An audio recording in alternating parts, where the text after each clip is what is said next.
Ito po yung bagong kasa natin mga kamusang. Ang langisan na round protection. Ito yung dahon ng niyog na 3C yung sanga, bulaklak ng kawayan, yangya, bato umo, santo ara, at Santa Catalina. May karga na po ito ng mga orasyon na dasal.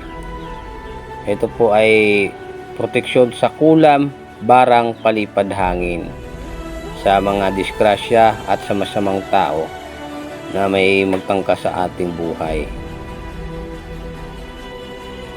Yan po. Bago ko lang yan nilagyan ng ng langis. Ayan po.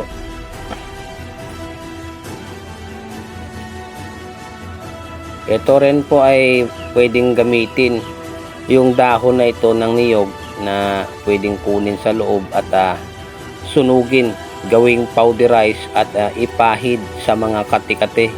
Napakabisa pong gamot niyan mga kamusang. Ito yung mas maganda rin po sa negosyo, pampaswerte, panghalina at pangakit. May punta diamante na rin po ito at iba pa, no? Ayan po, ito yung bulaklak ng kawayan. Bago ko lang po ito na kargahan at bago ko lang to na nalagyan ng langis. Yun po, maraming salamat mga kamusang. Ito yung Santa Catalina. Yun po, tuloy-tuloy pa rin yung pagbula niya.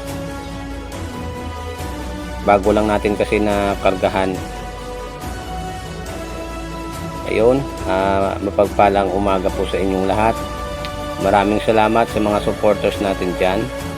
God bless po.